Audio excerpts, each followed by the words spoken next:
a rare defect in the right iris, undeniable similarities in facial structure, and a desperate plea broadcast from a smartphone in Poland. I need a DNA test. Without a single police warrant or an official press conference, one Instagram profile managed to reignite the most infamous disappearance of the 21st century, forcing the world and a grieving family to confront a question they thought was buried by time. Is this the miracle answer after 15 years of silence? Or is it just another heartbreaking echo in the chamber of social media illusions? Before we dissect every angle of this viral storm, please take a moment to hit the like button and subscribe to the channel. Your support allows us to keep shining a light on these unresolved files. Now, let's temporarily set aside the tragic memories of 2007. To truly understand the origin of this whirlwind, we must start exactly where it exploded, in the digital landscape of the present day. In the vast and often unregulated landscape of social media, the boundaries between past mysteries and present realities frequently blur. It has been over 15 years since the disappearance that captivated the world occurred in the southern region of Portugal. Yet the narrative refuses to fade into history. Instead, it evolves. Shifting from police files to the screens of smartphones, the case of the missing British citizen is no longer just an investigation. It has become a global phenomenon where the public often attempts to take the role of the investigator. The catalyst for this renewed global attention was a young woman residing in Poland. Through a social media account with a handle that directly claimed the identity of the missing individual, she began to document what she believed were undeniable connections between herself and the subject of the high-profile case. This was not a subtle suggestion. It was a direct public assertion of identity. The account garnered thousands of followers in a matter of days, proving that the public interest in this specific case remains as intense today as it was in 2007. The young woman, often referred to by the name Julia, utilized the visual nature of the platform to present her evidence, bypassing traditional law enforcement channels to appeal directly to the court of public opinion. Central to her claim was a specific physical characteristic that has long been considered the most distinct identifier of the missing daughter: a rare defect in the iris of the right eye. In the medical community, this is known as a coloboma. The Polish national posted high-resolution side-by-side comparisons of her own eye and that of the missing individual. To the casual observer, the resemblance was striking.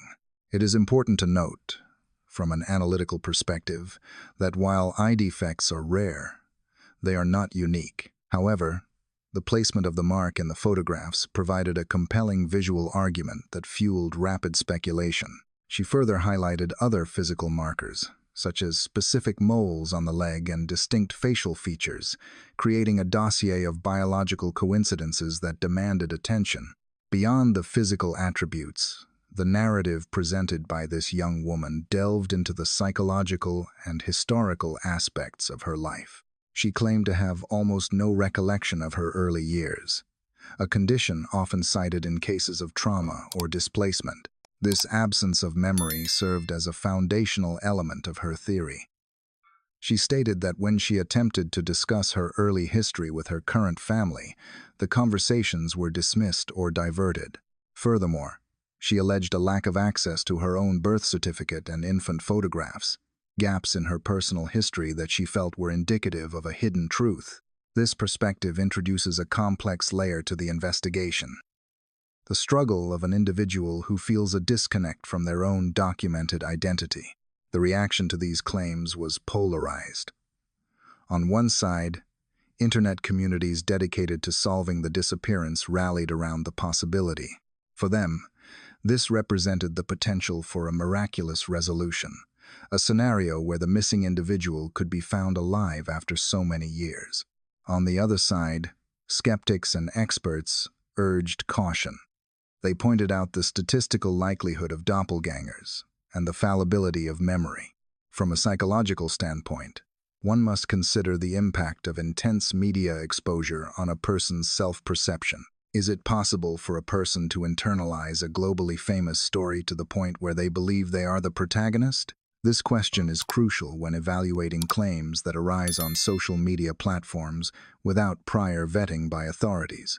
The response from the family of the missing individual was reported to be one of cautious openness. Sources indicated that the parents, who have endured nearly 2 decades of uncertainty, agreed to the possibility of a DNA test. This decision reflects the perpetual state of limbo that families of missing persons inhabit.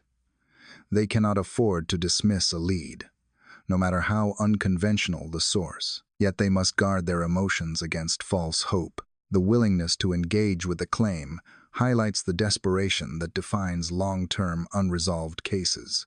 It is a testament to their resilience that they remain open to answers, even when those answers come from the chaotic environment of the internet rather than official diplomatic channels. However, the authorities in both Poland and the United Kingdom initially treated the claims with significant skepticism. Police investigations rely on hard evidence and established timelines, whereas social media investigations often rely on visual interpretation and emotional resonance.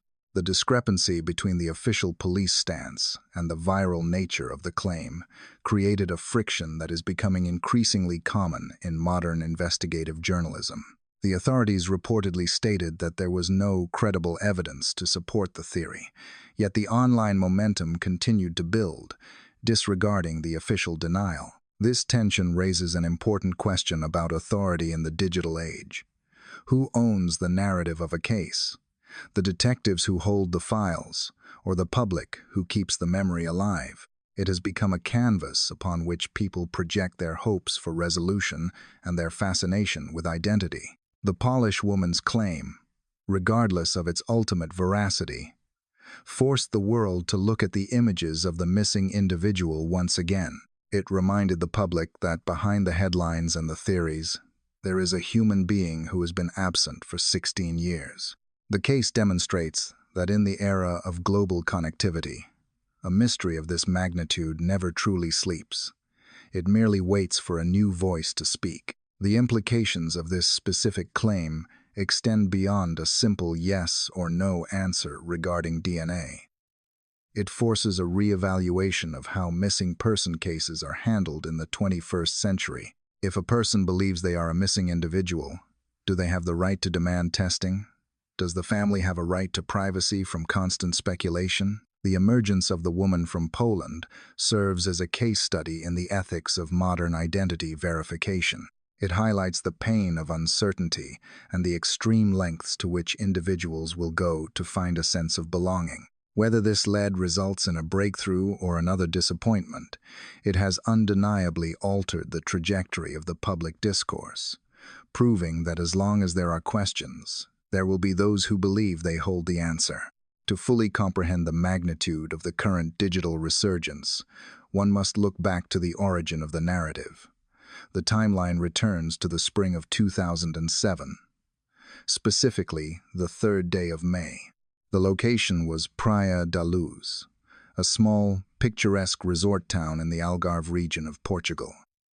At the time, this destination was favored by families from across Europe for its tranquility and perceived safety. It was here that a British family of 5 arrived for what was intended to be a relaxing holiday. The group consisted of 2 parents, both physicians, and their 3 young children. The central figure of this retrospective is the eldest daughter, whose image would soon become one of the most recognized faces in the world. The layout of the resort is crucial to understanding the sequence of events that unfolded. The family was staying in a ground-floor apartment situated within a complex that catered specifically to tourists. On the evening in question, the parents followed a routine that was, according to reports, common among holidaymakers in the area. They dined with a group of friends at a tapas restaurant located approximately 50 meters from their apartment. The proximity was a key factor. It was close enough to seemingly allow for regular checks on the sleeping children, yet distant enough to leave the apartment technically unattended for intervals of time. This practice, often referred to within the investigation as the checking system, became a focal point of intense public and legal scrutiny in the years that followed. Throughout the dinner, Members of the group took turns leaving the table to verify the well-being of their children. Testimony provided to police indicated that at roughly 9 o'clock in the evening, the father checked the apartment and reported that all was well. The children were asleep, and the situation appeared normal. However, the window of time between this check and the next became the critical period in the investigation. At approximately 10 o'clock, the mother left the restaurant to conduct her check. Upon entering the apartment, she discovered a scene that defies the natural order of parenthood. The window in the children's bedroom was open. The shutter was raised, and the bed where her eldest daughter had been sleeping was empty. The immediate reaction was one of confusion and frantic searching. Initial assumptions often lean toward a child wandering off, perhaps waking up and looking for their parents. However, as minutes turned into hours, the realization set in that this was not a simple case of a child straying from safety. The local police were notified, and the search began. It is important to analyze the initial response from a procedural standpoint. In missing persons cases, the first few hours are known as the golden hour, a critical time frame where evidence is fresh and the likelihood of recovery is highest. Critics and analysts have long debated whether the initial response in Praia da Luz effectively utilized this window. Issues regarding the preservation of the crime scene and the coordination between local authorities and the terrified parents were immediate points of contention. As news of the disappearance broke, the atmosphere of the resort shifted instantly from leisure to crisis. The media response was unprecedented. Within days, the face of the missing daughter was broadcast on every major news network globally. This level of coverage is rare and speaks to the specific demographics and circumstances of the case.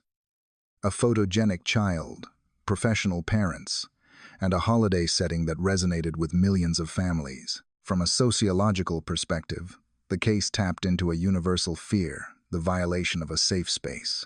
The apartment, a temporary home, had been breached, and a family unit had been fractured in the span of a quiet dinner.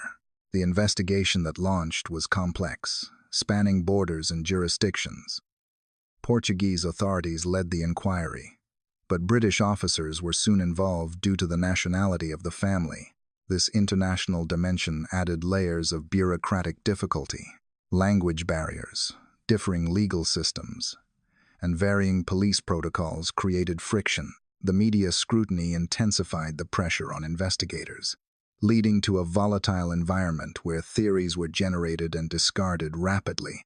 At various points, the focus of suspicion shifted from unknown intruders to local residents, and controversially, even toward the parents themselves, before eventually moving away again.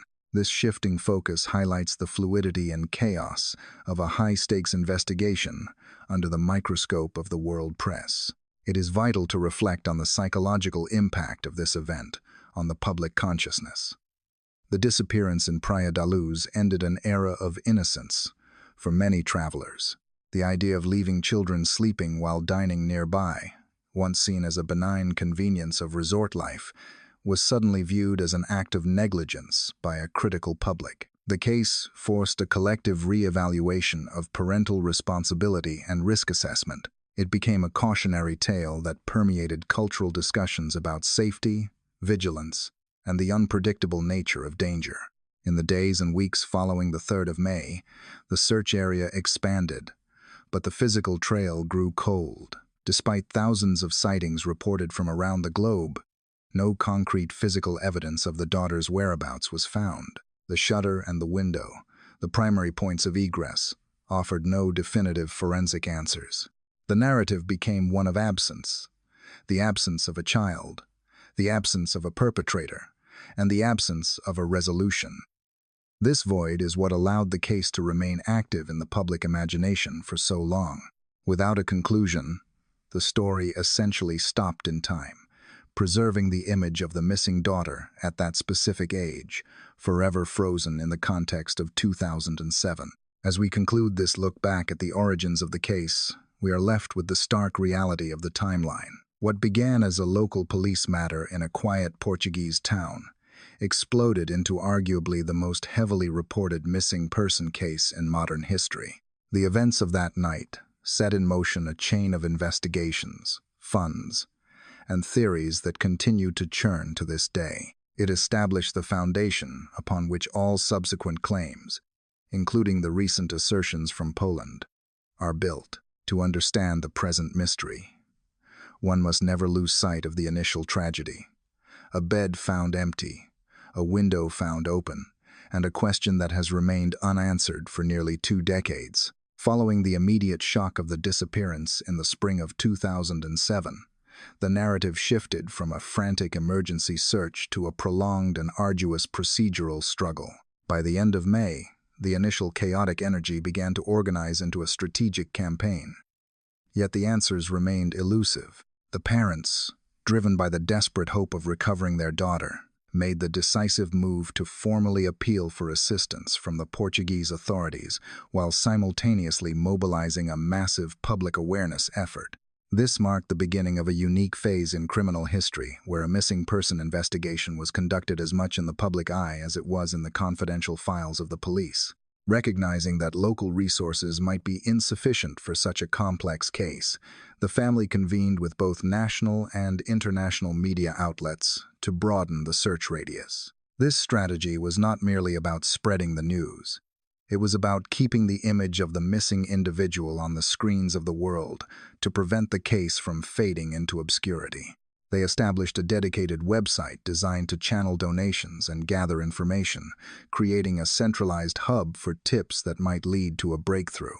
This digital approach was relatively novel for the time and demonstrated how the internet was beginning to reshape the methodology of search and rescue operations. However, despite these unprecedented efforts and the global spotlight, the official investigation encountered significant hurdles. As the weeks turned into months, and months into years, the inquiry failed to yield a definitive explanation of what transpired that night in the resort town. The central mystery remained baffling to both seasoned detectives and the public alike. How could a young individual disappear without leaving a trace in a span of mere minutes? The proximity of the parents, who were dining only 50 meters away from the apartment, added a layer of impossibility to the event. From an investigative standpoint, this short distance and narrow window of time suggested a perpetrator with significant knowledge of the area or an opportunistic event that occurred with terrifying speed. Throughout this period of stagnation, the investigation was not without targets. Before the focus shifted to more recent leads, there were other individuals considered as suspects regarding the disappearance. The police pursued various lines of inquiry, interviewing locals, tourists, and staff. Yet none of these early avenues provided the evidence necessary to bring charges or locate the missing daughter. This lack of progress created a vacuum of information that was quickly filled by public speculation. As time passed without a resolution, the citizenry felt compelled to contribute, with many individuals contacting the family directly, believing they held the key to the mystery. The sheer volume of information proved to be a double-edged sword. While the public's desire to help was genuine, the investigation was frequently cluttered by false sightings and well-meaning but inaccurate tips. The inability of the initial investigation to secure the crime scene or identify a prime suspect immediately allowed the trail to grow cold. It is a harsh reality of forensic science that the passage of time is the enemy of truth. With every year that the case remained open but unsolved, the hope of a conventional resolution diminished. The impact on society was profound. The case impacted the collective consciousness deeply in 2007 and 2008, and the lack of an answer continues to haunt the public to this day. From a sociological perspective, this stalling of the investigation highlights the limitations of traditional policing when faced with a cross-border phenomenon. The collaboration between the authorities of different nations was tested, often revealing gaps in communication and protocol. The parents found themselves navigating a labyrinth of legal and diplomatic challenges while managing their personal grief. The creation of the fund and the website was a testament to their refusal to accept the silence that typically follows a cold case. They were attempting to sustain momentum in a system that naturally slows down over time. The investigation had not succeeded in discovering the sequence of events that removed the daughter from her bed. The emptiness of the room was mirrored by the emptiness of the case files regarding conclusive evidence. This period of uncertainty laid the groundwork for the future, where the lack of official answers would eventually drive individuals on the internet to launch their own investigations, leading to the complex web of claims and theories that we see emerging in the present day. After years of stagnation and false leads, the trajectory of the investigation shifted dramatically, focusing on a new and significant line of inquiry that pointed toward a specific individual. While there had been other subjects of suspicion throughout the years, the authorities eventually identified a primary person of interest who fundamentally altered the understanding of the case. This individual is Christian Bruckner, a German national whose profile and history in the region have become the centerpiece of the modern investigation. Currently, this subject is incarcerated in a German prison regarding a matter entirely unrelated to the disappearance in Portugal, yet his potential connection to the case of the missing daughter remains the most active avenue for detectives. The background of this suspect provides critical context for why investigators have narrowed their focus upon him. It was revealed by British media outlets that this individual resided in the Algarve region for a significant duration, specifically between the years of 1995 and 2007. This timeline places him in the immediate vicinity during the exact period the disappearance occurred. Furthermore, investigators established that he lived in a house situated between Lagos and Praia da Luz. This geographical proximity is a cornerstone of the police theory, as he was not merely a transient tourist but a resident familiar with the layout and rhythms of the area near the resort where the missing daughter was last seen. A crucial element of the investigation into Christian Bruckner revolves around his mobility and the assets he possessed at the time. Law enforcement officials have drawn attention to two specific vintage vehicles linked to him during his residency in Portugal. The first was described as a Jaguar, dark in color, while the second was a light-colored van. These vehicles have sparked considerable suspicion among the police forces involved, as they may hold the key to understanding his movements on that fateful night. The identification of these vehicles allowed investigators to appeal to the public for sightings, attempting to reconstruct a timeline that had long been considered lost. From a profiling perspective, the suspect presents a complex figure. He is described as a white male, standing approximately 1 meter and 82 centimeters tall, and at the time of the recent reports, was 43 years of age. Beyond his physical description, his legal history is extensive and troubling. He is currently imputed for 5 serious offenses committed between December of the year 2000 and June of the year 2017. These offenses were directed against various female individuals spanning a wide age range, indicating a pattern of behavior that has deeply concerned authorities. The emergence of Christian Bruckner as the principal subject of investigation raises significant analytical questions about the nature of cold case management. For over a decade, the focus had drifted between various theories. Yet a man with a significant criminal record was living only miles from the crime scene. Critics of the early investigation argue that this lead should have been identified sooner, given the suspect's local footprint and the vehicles he operated. However, proponents of the current police work highlight that connecting a foreign national to a local crime without initial forensic evidence is a painstaking process that often requires years of intelligence gathering. The connection between the suspect and the disappearance is currently built on strong circumstantial evidence, rather than a direct confession or immediate forensic match. The police postulate that his knowledge of the area, combined with his history and his access to vehicles capable of transport and concealment, creates a plausible scenario for the abduction. This theory moves the narrative away from a random act of opportunity by a passing stranger and towards a calculated act by someone embedded in the community. As the investigation into Christian Bruckner continues, it serves as a stark reminder that in cases of such magnitude, the answer often lies not far from the origin, hidden in the details of the local population and their past movements.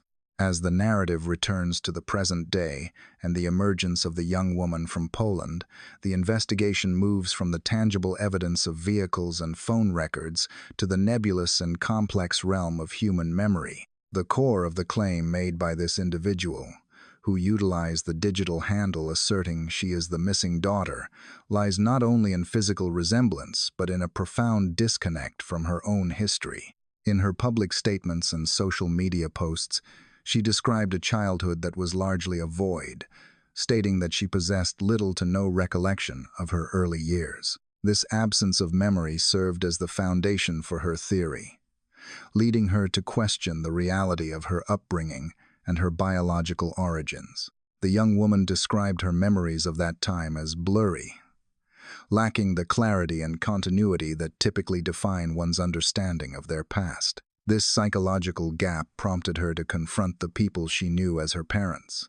According to her testimony shared online, when she initiated conversations about her childhood or asked specific questions to fill these blanks, the responses she received did not seem to align with a consistent narrative. She alleged that her family would often attempt to change the subject rather than provide the reassurance or details she sought, a reaction that only served to deepen her suspicion that her identity might not be what it appeared. Driven by this confusion, she began to demand physical proof of her lineage. She publicly claimed that she requested photographs of her mother during pregnancy, as well as medical records from her infancy, documents that are standard in most family archives. However, she stated that these requests were met with resistance. The family allegedly never showed her the photos or records she sought. Instead of providing evidence to quell her doubts, she reported that they would dismiss her concerns, telling her that she was mentally unwell or, in her words, that she was crazy. This dynamic of seeking answers and facing dismissal created a rift that pushed her to look outside her home for the truth. It was after this period of domestic confusion that she commenced her own independent investigation. She began to research the case of the missing daughter from the United Kingdom and started to reconstruct what she believed were undeniable similarities between her own life and the known facts of the disappearance. This was not merely a passive observation. It was an active attempt to overlay her fragmented history onto the well-documented timeline of the high-profile case. She revealed that as she pieced together these elements, she felt a growing conviction that she and the missing individual were the same person. A critical and darker component of her narrative involved a specific figure from her past. The young woman claimed that during her youth, she was the victim of a German individual who had a history of severe criminal conduct. In a detail that captured the attention of internet sleuths, she asserted that this perpetrator bore a striking resemblance to a composite sketch known as Image 4B, which was featured on the official website dedicated to finding the missing daughter. By linking her own history of mistreatment to a suspect already on the radar of the official investigation, she created a compelling, albeit unverified, bridge between her personal trauma and the global mystery. Furthermore, she addressed the physical discrepancies that skeptics pointed out, specifically regarding the distinctive mark in the eye. She acknowledged that she possessed a similar mark in the same eye as the missing daughter, but noted that it appeared to have faded over time. She elaborated that she had consulted with a medical professional who informed her that such marks could be operated on or altered, and she expressed an intention to have it examined again to verify its nature. This medical angle added another layer to her argument, suggesting that the physical evidence might have been obscured by medical intervention or the natural aging process. From an analytical perspective, this chapter of the saga highlights the immense difficulty of verifying identity when the primary witness, the individual herself, cannot rely on her own memory. The young woman's story is one of searching for a beginning. Her plea was not just for attention, but for a resolution to the dissonance she felt between her lived experience and her lack of documented history. She explicitly asked for help, stating that she needed to speak with the parents of the missing daughter and that she required a genetic test to settle the matter. This request for scientific validation became the focal point of her campaign, a desperate bid to replace the blurriness of her memories with the certainty of biological data. In the realm of forensic identification and missing person investigations, Physical distinctiveness is often the most critical tool available to law enforcement. When the digital campaign of the young woman from Poland began to gain global traction, the discourse moved rapidly from vague feelings of familiarity to specific biological markers. The center of this storm was a singular, highly specific trait that has defined the search for the missing daughter since the very beginning: a rare defect in the iris of the right eye. This feature, known medically as a coloboma, presents as a dark strip extending from the pupil into the colored part of the eye. It is a marking so distinct that it was used in almost every poster and campaign image distributed over the last 15 years. For the internet sleuths and the public watching the case unfold, the presence or absence of this mark was the ultimate test of the claimant's validity. The young woman, utilizing her social media platform, posted a series of close-up photographs, comparing her own right eye to that of the missing individual. To the untrained observer, the similarities were immediately compelling. There appeared to be a visible irregularity in the iris that mirrored the famous defect of the subject. This visual evidence became the primary driver of the viral sensation, as it offered something tangible, a biological link that seemed to defy the odds of random coincidence. In the court of public opinion, where emotion often overrides forensic scrutiny, these side-by-side images served as proof that the impossible might actually be true. However, as the scrutiny intensified, discrepancies began to emerge which required explanation. While the mark was present, it did not appear identical in shape or intensity to the documented defect of the missing daughter. Addressing this, the claimant offered a specific and somewhat controversial explanation. She stated that the mark on her eye had faded over time. Furthermore, she alleged that she had consulted with a medical professional regarding the anomaly. According to her account, the doctor informed her that the defect could be operated on and suggested she return for a revision. This assertion introduced a complex medical debate into the narrative. Can a congenital eye defect fade or be altered surgically to the point where it changes appearance so drastically? From an investigative standpoint, this explanation was met with significant skepticism. Experts in ophthalmology generally regard colobomas as permanent structural features that do not fade like a bruise or a scar on the skin.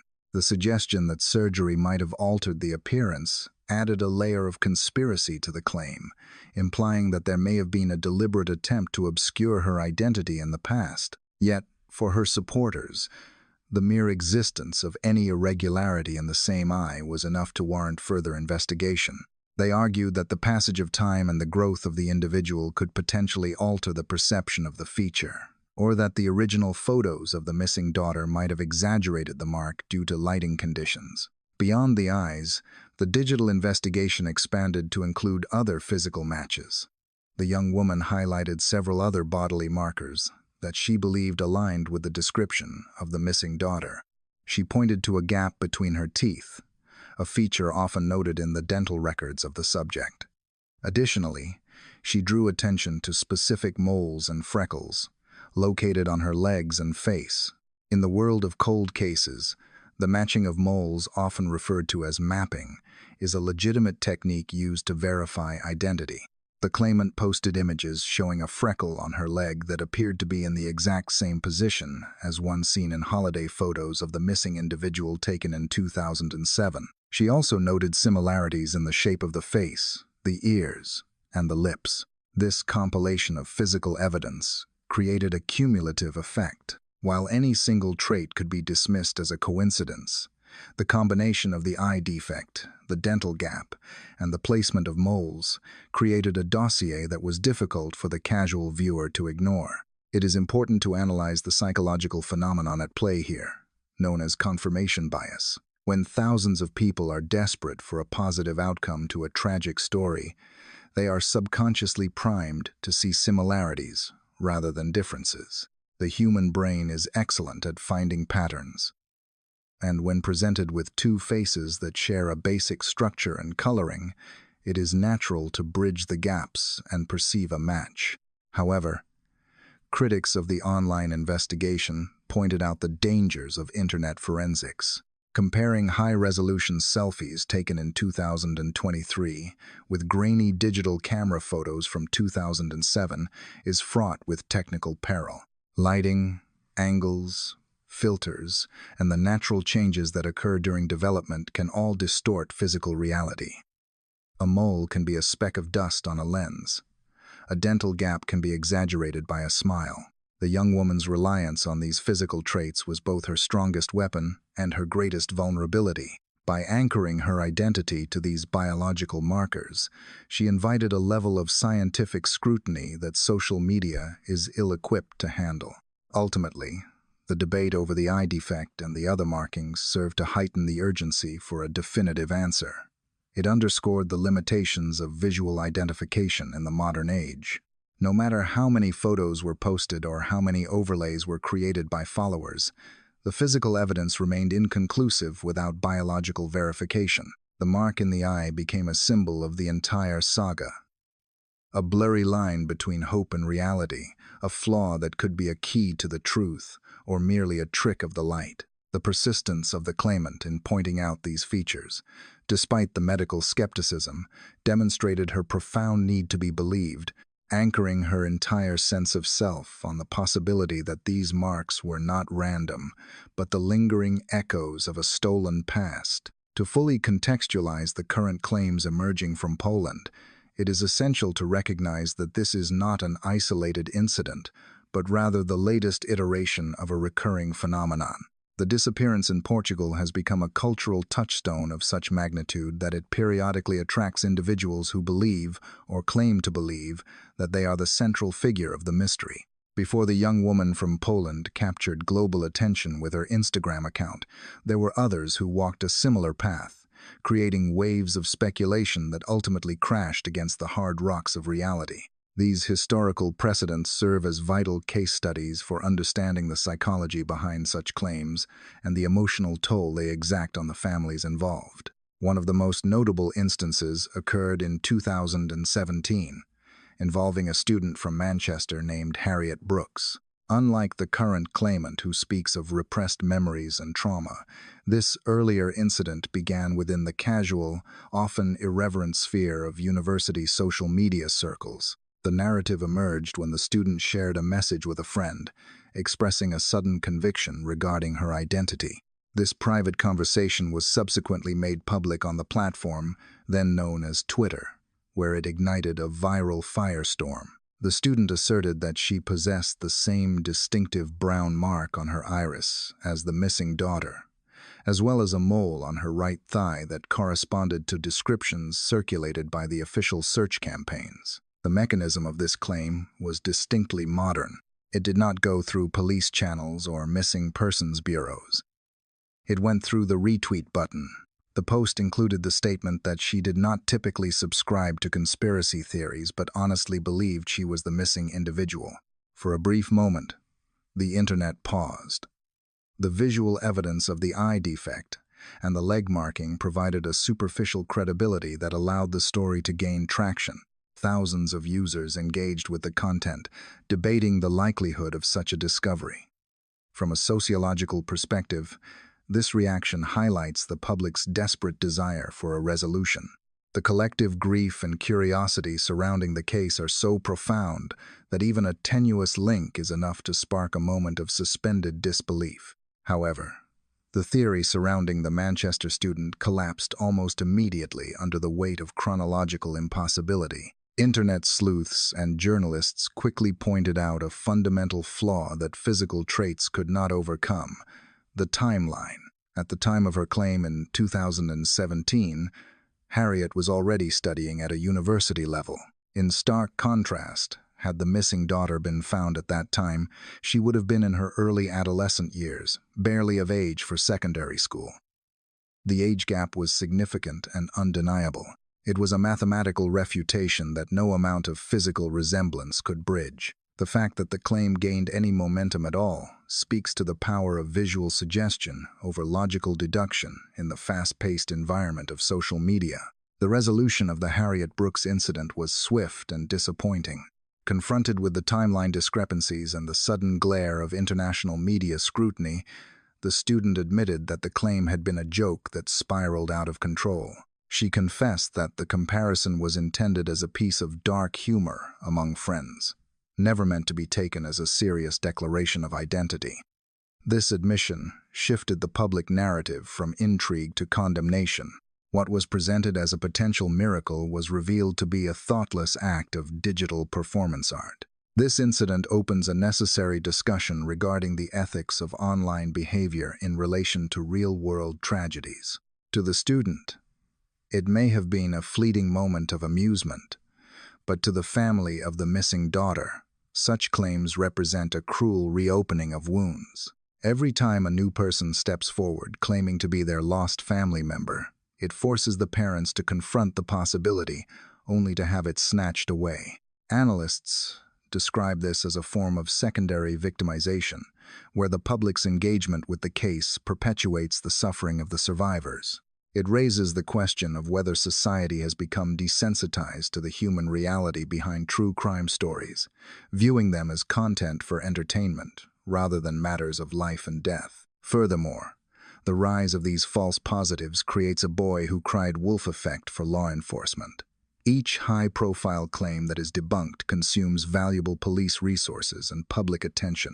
It fosters a cynicism that might one day cause a legitimate lead to be overlooked or dismissed as yet another prank. The Harriet Brooks case serves as a cautionary tale about the disconnect between the digital world and physical reality. It demonstrates how easily the specific identifiers of a victim, the eye defect, the moles, can be co-opted and trivialized. As we analyze the pattern of these claims, a disturbing trend emerges. The identity of the missing daughter has been projected onto strangers again and again. Whether driven by a desire for viral fame, a genuine confusion of identity, or a simple lack of judgment, these episodes clutter the investigative landscape. They remind us that while the physical search for the missing individual is difficult, the navigation of the misinformation surrounding the case is equally treacherous. The story of the Manchester student is a stark reminder that not everyone who seeks the spotlight is seeking the truth, and that in the age of the internet, a thoughtless post can travel around the world before the facts have even put on their shoes. As the digital age continues to evolve, a disturbing subculture has emerged where the lines between genuine investigative interest and insensitive entertainment blur completely. Following the debunked claims of previous years, the phenomenon of individuals claiming to be the missing daughter from Portugal took a turn toward the performative. The search for a lost family member, once the solemn domain of detectives and grieving relatives, began to be treated by some as a trending topic to be exploited for views and engagement. This shift was most clearly personified by a content creator who utilized the video-sharing platform TikTok to insert herself into the narrative, not out of a belief in a lost identity, but seemingly for the sake of digital notoriety. This particular incident involved a content creator who was 21 years of age at the time of the posts. The creator began uploading content that directly compared photographs of herself as a young individual with the widely circulated images of the missing subject. These side-by-side comparisons were designed to highlight superficial similarities in facial structure and expression, leveraging the visual algorithms of the platform to garner rapid attention.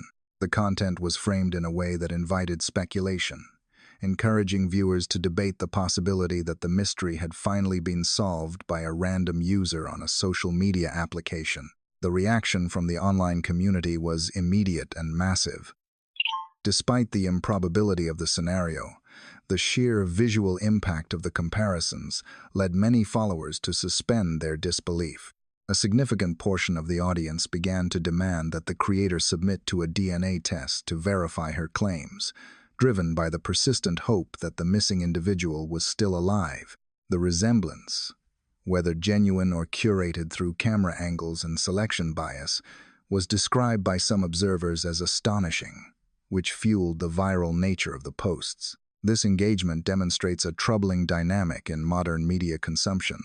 The speed at which a viral video travels often outpaces the critical thinking required to verify its authenticity. For a brief window of time, this creator held the attention of thousands, manipulating the emotions of a public that has remained invested in the case for over a decade. However, the facade quickly crumbled. Unlike the claimants who genuinely believed they were the missing person due to trauma or repressed memories, this creator soon admitted that the entire campaign was a fabrication. She confessed that the posts were intended as a joke, a revelation that exposed the darker side of internet culture. The admission that she had trivialized a global tragedy for the sake of humor and engagement drew sharp criticism. Observers and commentators labeled the behavior as deeply disrespectful and out of place, noting that the nature of the content had crossed a line. The backlash was severe, with many users condemning the act as ridiculous and highlighting the cruelty of mocking a family that is still actively searching for their loved one. From a sociological perspective, this incident serves as a stark example of desensitization. The disappearance has been a fixture in the media for so long that for some younger generations, it has ceased to be a real-world tragedy involving a suffering family and has instead become a meme or a pop culture reference point. The actions of the creator reflect a detachment from the reality of the victim's experience. By turning the identity of a missing person into a costume or a skit, these individuals dehumanize the subject, reducing a human life to a vehicle for likes and shares. This behavior borders on harassment, as it trivializes the pain of the survivors, yet it often skirts the edges of community guidelines, which struggle to police content that is technically not illegal but morally reprehensible. The incident also highlights the challenges platforms face in moderating harmful content. While the videos may not have contained explicit violence or hate speech, they exploited a sensitive event in a manner that could be deemed harmful to the community's emotional well-being. The demand for DNA tests by the audience, even after the creator admitted it was a prank, indicates how deeply the public yearns for closure. It reveals a collective vulnerability. The world wants a happy ending so badly that it is willing to entertain even the most cynical of hoaxes. The creator's eventual admission did little to undo the confusion caused, serving only to add another layer of noise to an already cluttered investigation. In conclusion, the episode of the TikTok creator stands as a testament to the commodification of tragedy. It forces a conversation about the responsibilities of digital citizenship. When a case involves a missing individual, every false claim and every parody video acts as an obstacle to the truth. It wastes the emotional energy of the public and insults the memory of the victim. As the global search for the missing daughter continued to evolve, the focus of the investigation shifted temporarily from the digital landscape of social media to the cobblestone streets of the Italian capital. In a poignant and somewhat distressing turn of events, the collective gaze of the internet fell upon a vulnerable young woman living without a home in the city of Rome. This individual, who initially lacked identification and appeared to be isolated from society, became the unwitting subject of an intense international theory. She was known to the locals and the authorities simply by the name she provided, Maria. Her presence in such a high-profile city, combined with her refusal to speak the local language, created a vacuum of information that online sleuths were all too eager to fill with their own narratives. The young woman garnered significant attention because she insisted on speaking English and claimed to be of British origin, despite her location in Italy. This specific detail resonated deeply with those following the case of the missing daughter from Portugal. Observers noted that she possessed a polite demeanor and refused financial assistance, traits that some interpreted as signs of a background different from what her current circumstances suggested. Images of Maria began to circulate rapidly across news outlets and social media platforms. The public, driven by the desperate hope of finding a resolution, began to draw comparisons between her facial features and those of the missing individual. The fervor reached such a height that major media organizations began to report on the possibility that the long-lost daughter had finally been discovered living on the streets of Rome. However, the reality of the situation was far removed from the theories being spun online. The widespread dissemination of her image eventually reached her country of origin, leading to a definitive and heartbreaking identification. a man from Sweden came forward to claim the young woman as his daughter. He identified her not as the missing British subject, but as Embla Järvi, a Swedish national. This revelation brought an abrupt halt to the speculation, replacing the sensationalized mystery with a tragic domestic reality. The father explained that his daughter had been missing from their home for approximately 6 months, a period of time during which her family had been searching for her, unaware that she had crossed the continent to Italy. The context provided by her father shed light on the complexities of her situation, which had been completely overlooked by the internet detectives. He revealed that Embla was living with Asperger's syndrome, a condition that influenced her interactions with the world and perhaps contributed to her decision to leave home. She had not been abducted or displaced by a criminal act related to the Portugal case. She had run away. This distinction is crucial from an analytical perspective. The public had projected the narrative of a high-profile victim onto a person who was dealing with her own distinct set of challenges. By focusing solely on whether she was the missing daughter, the global audience initially failed to see her as an individual in need of specific support for her own condition. Furthermore, a simple verification of facts would have dispelled the rumors much earlier. The father clarified that his daughter was 21 years of age at the time of her discovery in Rome. This demographic fact presented an insurmountable contradiction to the timeline of the investigation. Had the missing daughter from Portugal been found at that same moment, she would have been significantly younger, specifically in her early teens. The age gap between the Swedish woman and the missing subject was vast, rendering the theory chronologically impossible. Yet, the visual similarities and the mysterious context of her homelessness were enough to override this logical disconnect in the minds of many observers. From a sociological standpoint, the case of Embla Järvi serves as a sobering critique of modern vigilante investigations. While the attention ultimately helped reunite a father with his missing daughter, the process by which it happened was invasive and speculative.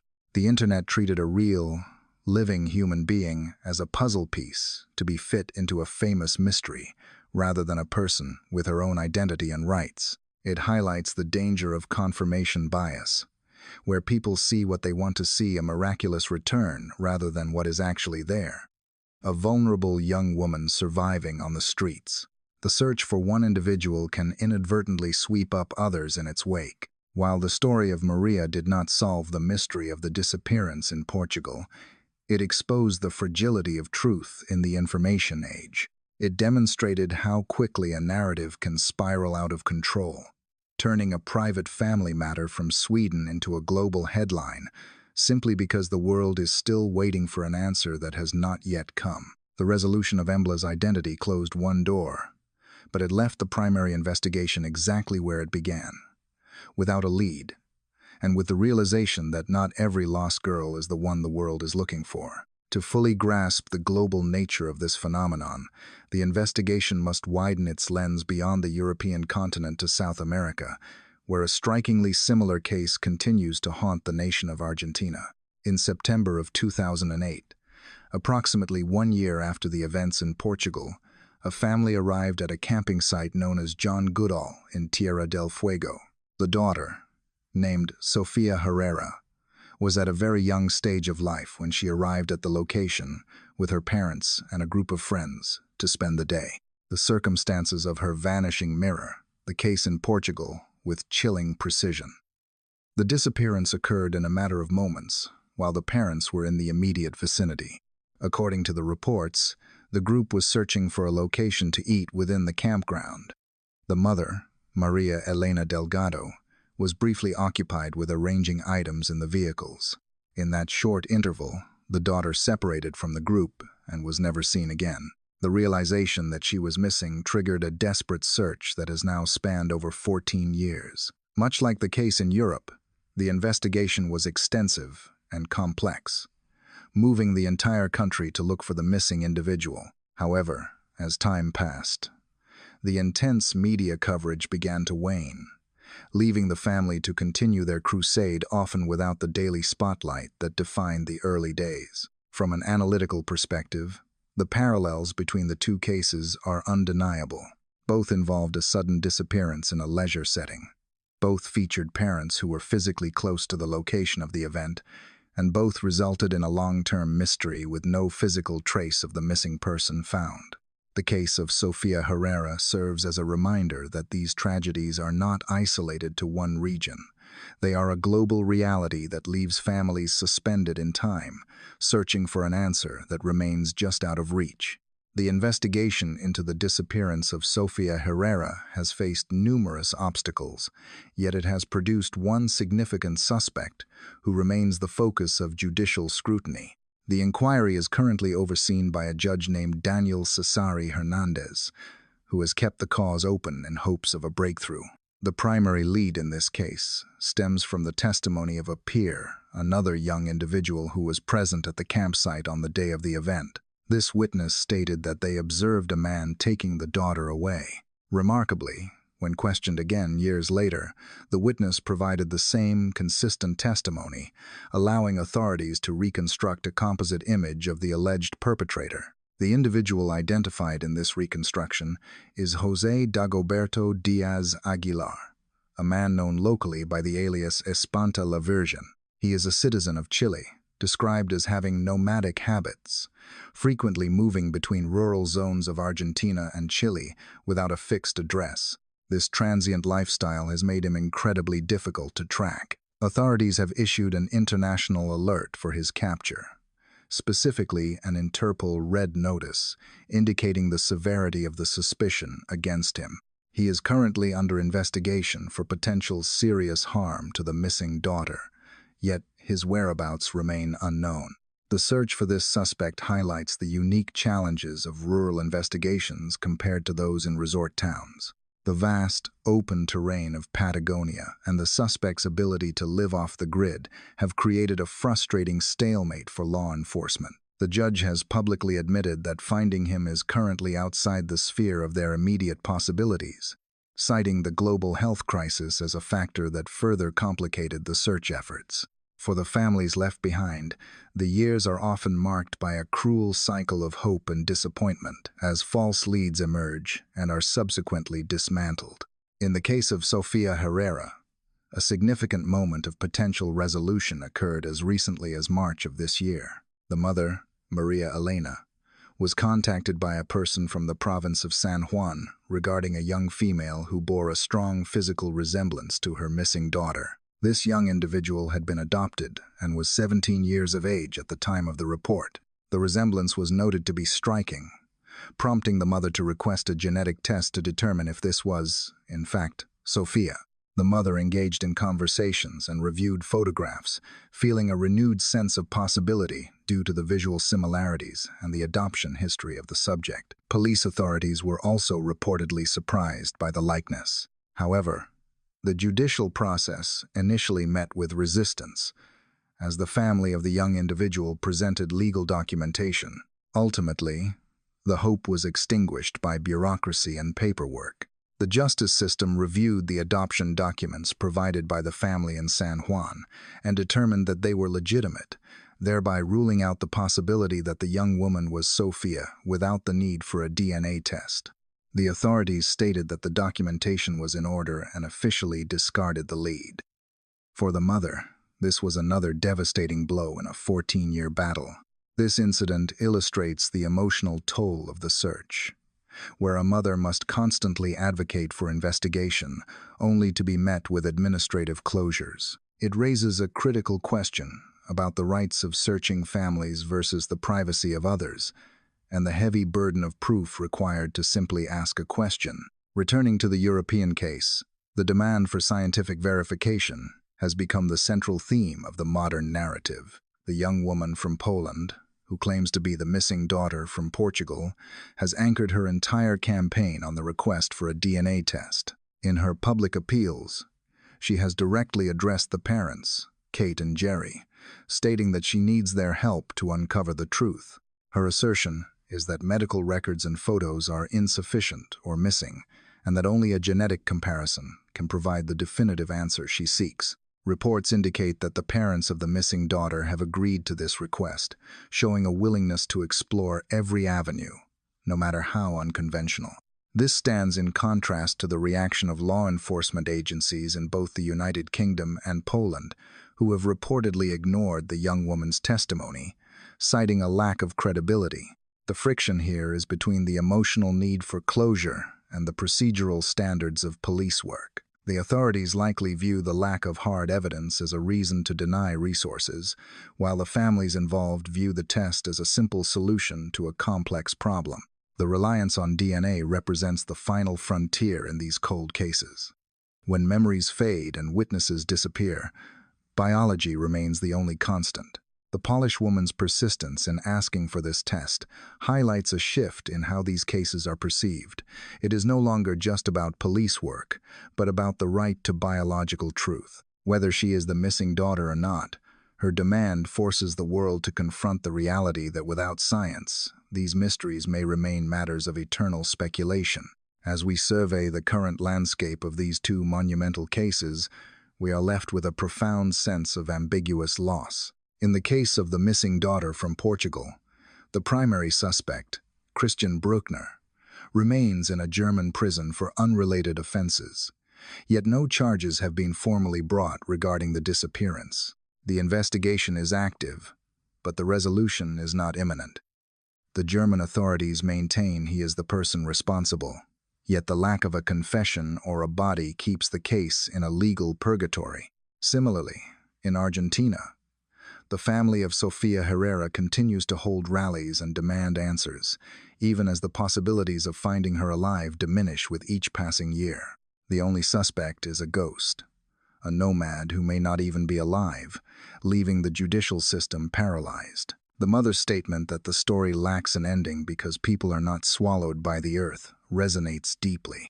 It captures the essential horror of a missing person case, the absence of a conclusion. They live with the possibility that their daughters are still out there, while simultaneously mourning their absence. This state of existence requires a resilience that is difficult for the average observer to comprehend. The cases remain open, not just on police desks, but in the hearts of the families who refuse to let the world forget. In concluding this extensive review, it is vital to move beyond the details of the investigations and reflect on the broader message these stories convey. These cases are painful reminders of the vulnerability of young individuals in our society. They serve as a stark warning about the importance of vigilance and the speed at which a life can be altered. The creators of content and the journalists covering these stories have a responsibility to treat them with the utmost respect, ensuring that the focus remains on the human cost rather than the sensationalism. It is important to keep these names, Madeleine and Sofia, in the public consciousness, so they do not fade into oblivion. The engagement of the community, when directed positively, can be a powerful force for keeping cold cases alive. By sharing these stories responsibly, we ensure that the search for truth continues and that we collectively look out for the safety of the most vulnerable members of our communities. We must acknowledge the strength of the parents who have turned their private grief into a public fight for answers. Their persistence is a testament to the enduring power of family. As we step away from these files, let us carry with us not just the mystery, but the awareness that our attention and our empathy are valuable tools in the ongoing search for justice. Thank you for joining me on this deep dive into two of the most perplexing and heart-wrenching mysteries of our time. It is never easy to confront these realities, but it is necessary to ensure these stories are not forgotten. If you found this analysis valuable, please consider engaging with the content to help it reach others who might hold a piece of the puzzle. We will continue to monitor these cases and bring you updates as they develop. Until then, stay safe, look out for one another, and I will see you in the next video. Goodbye.